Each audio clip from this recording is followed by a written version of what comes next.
East పిన్నబోయినవారిపాలెంలో విష జ్వరాలని టీవీల్లో వేస్తున్నారు. అది నిజం కాదు. ప్రజలు ఎవరు భయపడొద్దని చెప్తున్నాము. భయభ్రాంతులకు గురి కావద్దు. ఇది ఫాల్స్ న్యూస్. కానీ ఈ ఊర్లో ఉన్నది డయేరియా, అంటే సింపుల్ మోషన్స్. ఒక రోజు 2-3 సార్లు వెళ్తున్నారు అంతలే. కానీ హాస్పిటల్లో 7 మంది జాయిన్ అయ్యారు. వాళ్ళు కూడా రికవర్ అయ్యి నార్మల్గానే ఉన్నారు. ఇవాళ 2 కేసులే వచ్చినాయి.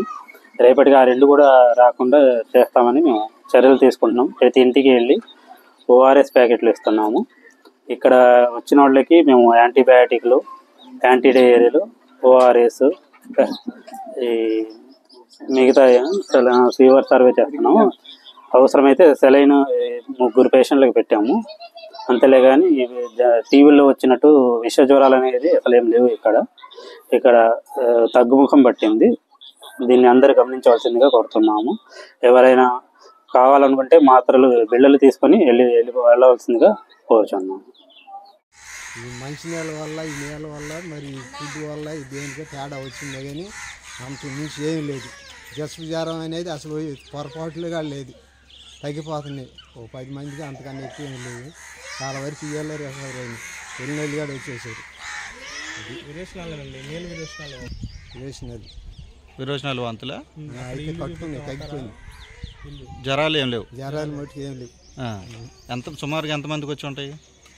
మొత్తం 10 మంది 20-10 మంది వేసుకోండి అంతేగాని అయినా ఊళ్ళో అయితే కొద్దిగా వస్తున్నాయి. కానీ కొన్ని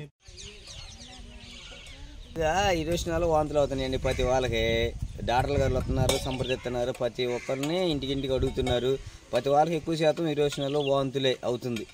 అది డాక్టర్లు మా ఊళ్ళో నిన్నయ్యేలా ఇక్కడే గ్రామంలోనే ఉంటున్నారు. డాక్టర్ల గారులు అయితే ఇంటికి తిరుగుతున్నారు. వాళ్ళు ఇబ్బంది ఏమి లేదు. దాని గురించి ఎక్కువ శాతం 20 నెలలు వాంతులు పడిపోతున్నారు. ఆ రమణ హాస్పిటల్ ఎక్కువ శాతం వెళ్ళిపోతున్నారండి. జరిగిన సిచ్యువేషన్ అంతేను. వాళ్ళు అదే 2 రోజులకి, 3 రోజులకి, 4 రోజులకి. రమణ హాస్పిటల్ అయితే 5-6-7 మంది ఉన్నారు. మొత్తం వెంటనే కోలుకుంటున్నారా?